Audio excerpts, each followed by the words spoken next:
the way that things fall into bullying nowadays and homophobic remarks, and for those of us who grew up dancing in the 80s and the 90s, we know the type of backlash that we received in our neighborhoods, especially, you know, I'm an inner city kid. Yeah. You know, whenever they saw me with a dance bag and they were all going to play baseball, you can imagine what that was like.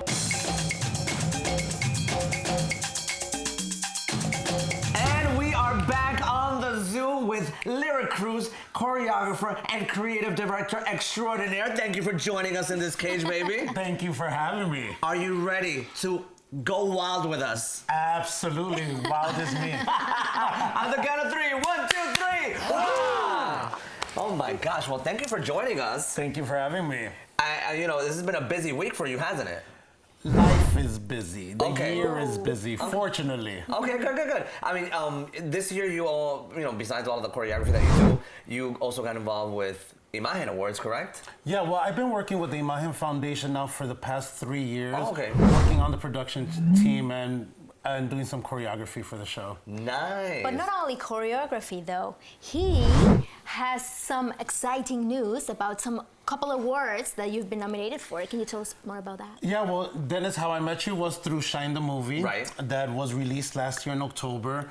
And through the choreography work that I did on Shine, I was nominated for a Chita Rivera Award in New York City. Wow. Look at Which that. happened in May. Yeah, listen, you know, when you go to these award shows, right, you always wonder, how is it going to feel if you don't win? Okay. And it feels like nothing. It feels like you won. You know, just because your name was mentioned amongst, you know, it was Shine next to Mary Poppins, next to The Nutcracker with Misty Copeland, and the fact that it was a salsa film and a Latin film, you know, that was a win in itself. It's an honor to be nominated. Yeah, absolutely. I'm just excited I'm sitting next to you because I have no rhythm, and I'm hoping that some of your natural talent. I was embarrassed to dance next to you. I could do like the Macarena, and that's it. We'll take care of that after. Thank you. Help me. Okay, so in the world of dance, what is the Chita, like, what does the Chita Rivera Award really mean? Well, you know, think about it. This is Chita Rivera. This is probably one of the first Latinas that graced every stage and was part of every Broadway musical and was one of Bob Fosse's muses. Wow. You know, so... And, you know, she's half Puerto Rican from Washington, D.C. Have you met her? So, well, I met her the night of the awards. Okay. Oh my God, how exciting. No, listen, I get goosebumps now talking about it. Listen, in my career, I've been very fortunate to work with a lot of legends like Debbie Allen, Kenny Ortega. So meeting Chita seemed a farther reach, and when that happened, and, you know, the fact that I'm nominated for an award with her name on it, you know, it was really surreal, really surreal. What is she like in person?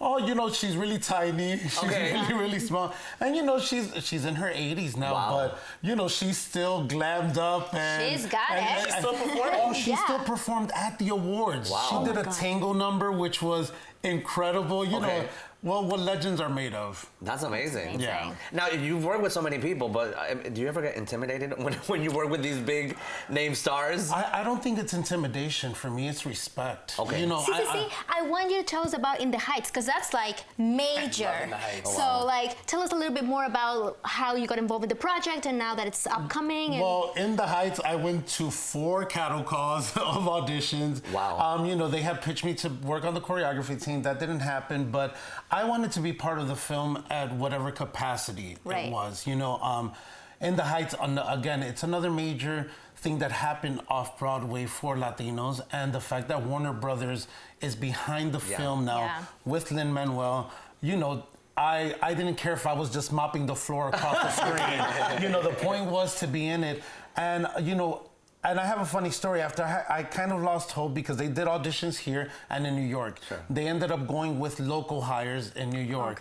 But literally, production sent me an Instagram message at 5 in the morning to know if I was available the next day. Oh my gosh. We clear everything out with my agent by 11 in the morning, and I was on a flight by 5 in the afternoon to be in New York by 6 to go straight to set. You are kidding with me. So exciting. That's exactly how that happened. Can you say who you choreographed? Or was it just some of the background? No, I'm a featured dancer in the film. Oh my goodness. Okay, I was like, wait, they auditioned the choreographers? No. I got in as a dancer. Whoa! Oh my gosh, how exciting! Yes. Were you always a good dancer?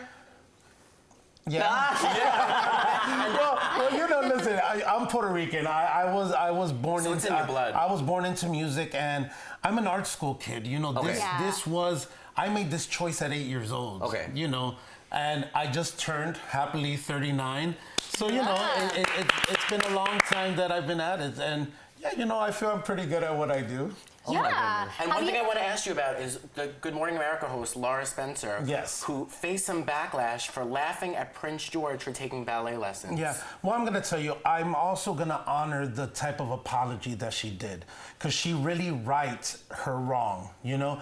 But it's such a delicate issue because, you know, the way that things fall into bullying nowadays and homophobic remarks, and for those of us who grew up dancing in the 80s and the 90s, we know the type of backlash that we received in our neighborhoods, especially, you know, I'm an inner city kid. Yeah. You know, whenever they saw me with a dance bag and they were all going to play baseball, you can imagine what that was like.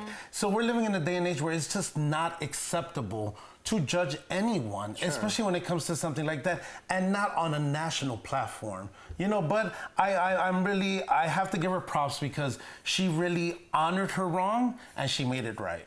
And you know what? Like what I think about when it comes to dancing, right?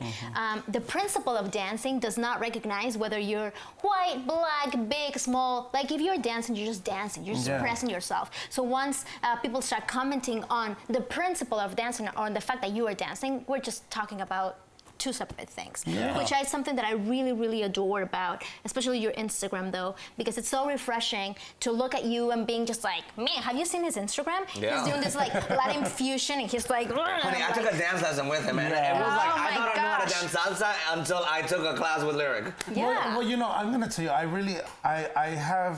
give great thanks to my teachers because they never made me feel, I knew I was never the ideal body type to be, but I knew I could dance circles around the skinny boys next to me, you know? And my dance teachers, they really reinforced so much confidence in me and never told me that I couldn't do it. They always knew that I would. Nice. Amazing. You know, every time that I see a movie with two dancers, there's always a lot of sensuality. Usually the dancers end up falling in love. Have you ever fallen in love on the dance floor? I'm gonna be honest with you. I have been doing this professionally since I was 18, and I have never dated another dancer. Wow. Wow. Okay, good for you. Because I always imagine, I'm like, maybe one day I'll be, you know, chosen to be in a movie, and I will fall in love with a hunky dancer in the movie. I will tell you that all of my muses have been women. Okay. Oh, okay. Yeah, who are some of your inspirations? Yeah, I am a fan of the female dancer. You know, I think when you go, Debbie Allen, who was really the first female dancer that I saw on TV when I watched Fame as a kid, she was someone that was just so electric to me, and her fire was just amazing.